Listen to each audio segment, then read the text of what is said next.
The Ocean of Theosophy by William Quan Judge. Published in 1893. Chapter 12. Karma Loca. Let us now consider the states of man after the death of the body and before birth, having looked over the whole field of the evolution of things and beings in a general way. This brings up at once the questions: is there any heaven or hell, and what are they? Are they states or places? Is there a spot in space where they may be found and to which we go, or from where we come? We must also go back to the subject of the fourth principle of the constitution of man, that called karma in Sanskrit and desire or passion in English. Bearing in mind what was said about that principle, and also the teaching in respect to the astral body and the astral light, it will be easier to understand what is taught about the two states ante and post-mortem. In chronological order we go into Karma Loca, or the plane of desire, first on the demise of the body, and then the higher principles, the real man, fall into the state of Devachan. After dealing with Karma Loca it will be more easy to study the question of Devachan. The breath leaves the body and we say the man is dead. But that is only the beginning of death, it proceeds on other planes. When the frame is cold and eyes closed, all the forces of the body and mind rush through the brain, and by a series of pictures the whole life just ended is imprinted indelibly on the inner man, not only in general outline but down to the smallest detail of even the most minute and fleeting impression. At this moment, though every indication leads the physician to pronounce for death, and though to all intents and purposes the person is dead to this life, the real man is busy in the brain, and not until his work there is ended is the person gone. When this solemn work is over, the astral body detaches itself from the physical, and, life energy having departed, the remaining 5 principles are in the plane of Karma Loca.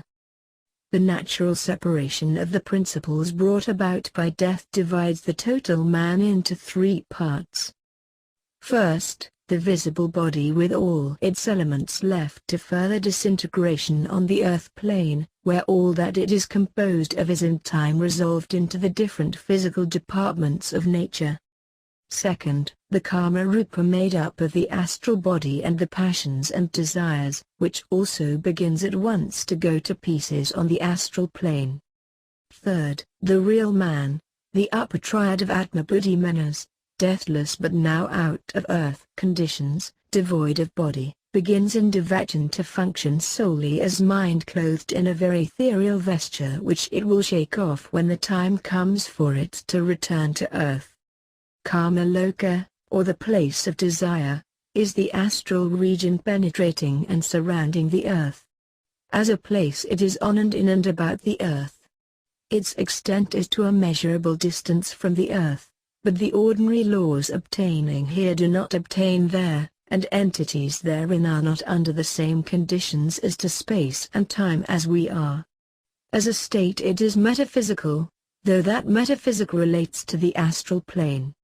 It is called the plane of desire because it relates to the fourth principle, and in it the ruling force is desire devoid of and divorced from intelligence. It is an astral sphere intermediate between earthly and heavenly life. Beyond any doubt it is the origin of the Christian theory of purgatory, where the soul undergoes penance for evil done and from which it can be released by prayer and other ceremonies or offerings. The fact underlying this superstition is that the soul may be detained in Karma Loca by the enormous force of some unsatisfied desire, and cannot get rid of the astral and kamic clothing until that desire is satisfied by someone on earth or by the soul itself. But if the person was pure-minded and of high aspirations, the separation of the principles on that plane is soon completed, permitting the higher triad to go into Devachan. Being the purely astral sphere, it partakes of the nature of the astral matter which is essentially earthly and devilish, and in it all the forces work undirected by soul or conscience. It is the slag pit, as it were, of the great furnace of life, where nature provides for the sloughing off of elements which have no place in Devachan, and for that reason it must have many degrees, every one of which was noted by the ancients. These degrees are known in Sanskrit as lokas or places in a metaphysical sense. Human life is very varied as to character and other potentialities, and for each of these the appropriate place after death is provided, thus making Karma Loka an infinitely varied sphere. In life some of the differences among men are modified and some inhibited by a similarity of body and heredity, but in Karma Loka all the hidden desires and passions are let loose in consequence of the absence of body, and for that reason the state is vastly more diversified than the life plane. Not only is it necessary to provide for the natural varieties and differences, but also for those caused by the manner of death, about which something shall be said. And all these various divisions are but the natural result of the life thoughts and last thoughts of the persons who die on earth. It is beyond the scope of this work to go into a description of all these degrees, and as much as volumes would be needed to describe them, and then but few would understand. To deal with Karma Loka compels us to deal also with the fourth principle in the classification of man's constitution, and arouses a conflict with modern ideas and education on the subject of the desires and passions. It is generally supposed that the desires and passions are inherent tendencies in the individual, and they have an altogether unreal and misty appearance for the ordinary student. But in this system of philosophy they are not merely inherent in the individual nor are they due to the body per se. While the man is living in the world the desires and passions, the principal karma, have no separate life apart from the astral and inner man, being, so to say, diffused throughout his being. But as they coalesce with the astral body after death and thus form an entity with its own term of life, though without soul, very important questions arise. During mortal life the desires and passions are guided by the mind and soul. After death they work without guidance from the former master. While we live we are responsible for them and their effects, and when we have left this life we are still responsible, although they go on working and making effects on others while they last as the sort of entity I have described, and without our direct guidance. In this is seen the continuance of responsibility. They are a portion of the skandhas, well known in Eastern philosophy, which are the aggregates that make up the man. The body includes one set of the skandhas, the astral man another, the karma principle is another set, and still others pertain to other parts. In karma are the really active and important ones which control rebirths and lead to all the varieties of life and circumstance upon each rebirth. They are being made from day to day under the law that every thought combines instantly with one of the elemental forces of nature, becoming to that extent an entity which will endure in accordance with the strength of the thought as it leaves the brain, and all these are inseparably connected with the being who evolved them. There is no way of escaping. All we can do is to have thoughts of good quality, for the highest of the masters themselves are not exempt from this law, but they people their current in space with entities powerful for good alone. Now in Karma Loka this mass of desire and thought exists very definitely until the conclusion of its disintegration, and then the remainder consists of the essence of these skandhas, connected, of course, with the being that evolved and had them. They can no more be done away with than we can blot out the universe.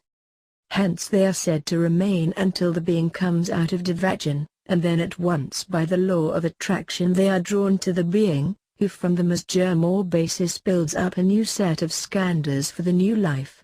Karma Loka therefore is distinguished from the earth plane by reason of the existence therein, uncontrolled and unguided, of the mass of passions and desires, but at the same time earth life is also a Karma Loka, since it is largely governed by the principal karma, and will be so until at a far distant time in the course of evolution the races of men shall have developed the fifth and sixth principle, thus throwing karma into its own sphere and freeing earth life from its influence. The astral man in Kama Loka is a mere shell devoid of soul and mind, without conscience and also unable to act unless vivified by forces outside of itself. It has that which seems like an animal or automatic consciousness due wholly to the very recent association with the human ego.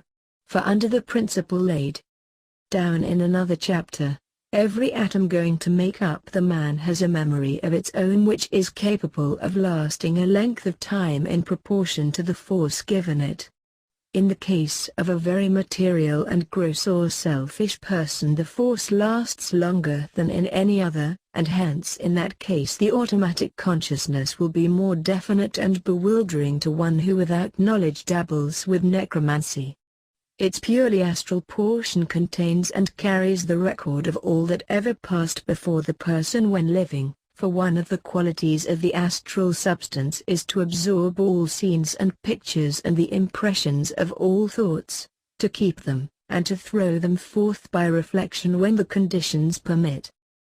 This astral shell, cast off by every man at death, would be a menace to all men were it not in every case, except one which shall be mentioned, devoid of all the higher principles which are the directors. But those guiding constituents being disjoined from the shell, it wavers and floats about from place to place without any will of its own, but governed wholly by attractions in the astral and magnetic fields. It is possible for the real man, called the spirit by some, to communicate with us immediately after death for a few brief moments, but, those past, the soul has no more to do with earth until reincarnated. What can and do influence the sensitive and the medium from out of this sphere are the shells I have described. Soulless and conscienceless, these in no sense are the spirits of our deceased ones. They are the clothing thrown off by the inner man, the brutal earthly portion discarded in the flight to Devachan, and so have always been considered by the ancients as devils, our personal devils, because essentially astral, earthly, and passional. It would be strange indeed if this shell, after being for so long the vehicle of the real man on earth, did not retain an automatic memory and consciousness. We see the decapitated body of the frog or the cock moving and acting for a time with a seeming intelligence, and why is it not possible for the finer and more subtle astral form to act and move with a far greater amount of seeming mental direction? Existing in the sphere of Kama Loka, as, indeed, also in all parts of the globe and the solar system, are the elementals or nature forces. They are innumerable, and their divisions are almost infinite, as they are, in a sense, the nerves of nature. Each class has its own work just as has every natural element or thing. As fire burns and as water runs down and not up under their general law, so the elementals act under law, but being higher in the scale than gross fire or water their action seems guided by mind. Some of them have a special relation to mental operations and to the action of the astral organs, whether these be joined to a body or not. When a medium forms the channel, and also from other natural coordination, these elementals make an artificial connection with the shell of a deceased person, aided by the nervous fluid of the medium and others near, and then the shell is galvanized into an artificial life. Through the medium connection is made with the physical and psychical forces of all present. The old impressions on the astral body give up their images to the mind of the medium, the old passions are set on fire. Various messages and reports are then obtained from it, but not one of them is original, not one is from the spirit. By their strangeness, and in consequence of the ignorance of those who dabble in it, this is mistaken for the work of spirit, but it is all from the living when it is not the mere picking out from the astral light of the images of what has been in the past. In certain cases to be noted there is an intelligence at work that is wholly and intensely bad, to which every medium is subject, and which will explain why so many of them have succumbed to evil, as they have confessed. A rough classification of these shells that visit mediums would be as follows. 1. those of the recently deceased whose place of burial is not far away. This class will be quite coherent in accordance with the life and thought of the former owner. An unmaterial, good, and spiritualized person leaves a shell that will soon disintegrate.